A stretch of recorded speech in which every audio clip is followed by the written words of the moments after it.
a fantastic Sunday and welcome to our pep talk. I have my sidekicks here, Harry Potter and Luna Lovegood. They're usually in the background making a lot of noise, so I'll have them on my lap for as long as they'll tolerate it today.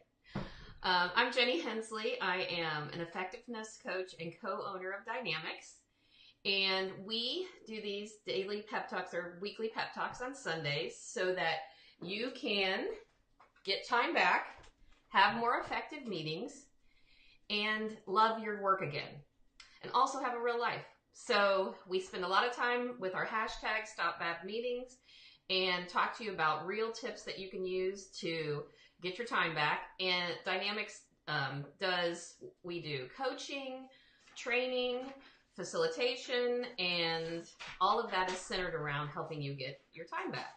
So today I really want to talk about a strategy that I learned, and I'm always sharing books with you. Of course, I'm going to share the books in a separate post, but I'm going to get kind of fancy today, I hope. And the first one is Overwhelmed. Ta-da! Work, love, and play when no one has the time. And this is a tremendous book if you feel busy and overwhelmed and like you never have enough time. Really, really enjoyed it. But one of the things that I think will lead us to our strategy today, which is how to accomplish more, how to accomplish the most important things in your schedule, is that multitasking is a lie. So the idea is that you can't do more than one thing at a time.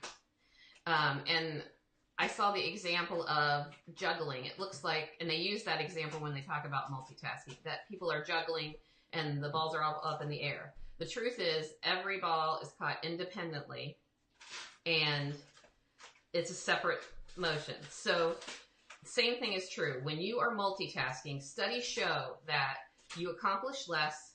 One study showed that you lose as you task switch, go between one task and another, which means if you think about it, even if you're talking about checking your email every day, you have to do one task and then you get your mindset straight and then you start another task. So you go from one task to another task to another task.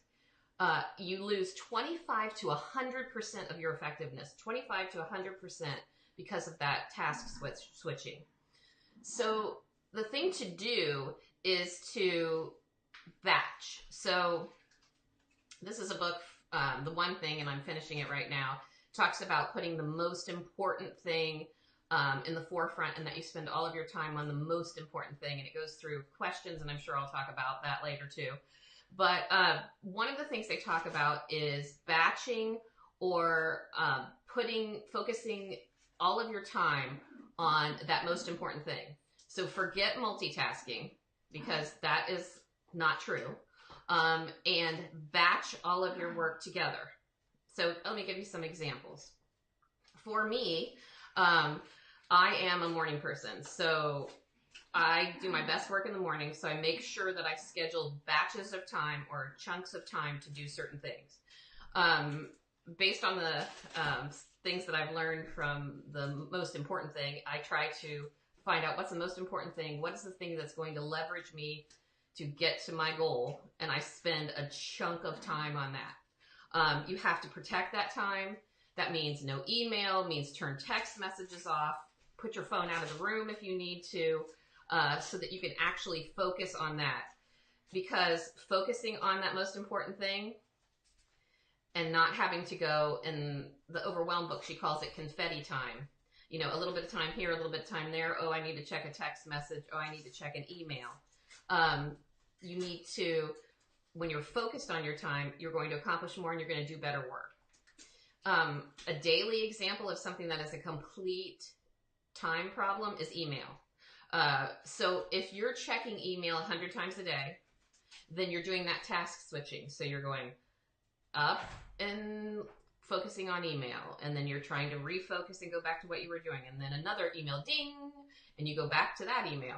So a great thing to batch or task, put together in a task and do at the same time is email.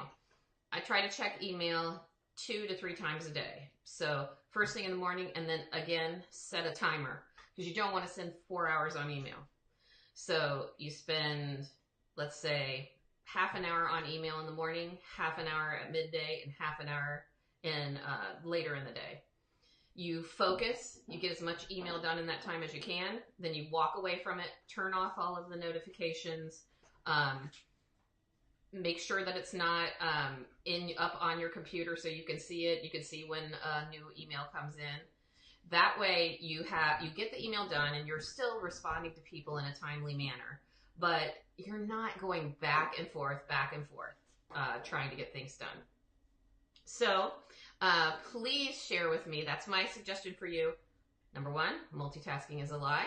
People don't believe it, but it's true.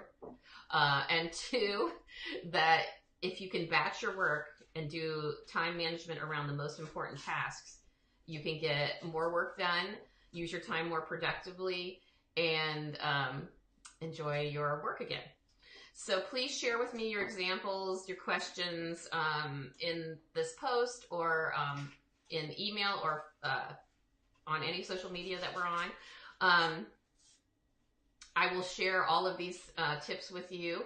Please hashtag StopBagMeetings. That is our goal. Our goal is to have shorter meetings and for you to have more time for yourself. I always sign off by saying, if you're lucky enough to have today off, please, please enjoy it and take time for yourself. And I'm going to add, because of the holiday season, that if you're out and you're shopping or you're dining out, keep in mind that the people that are working today, be extra nice to them. Make eye contact and talk to them because if you're lucky enough to have day off, you should enjoy it and you should spread that positive energy around. So have a fantastic day, and I will see you next Sunday.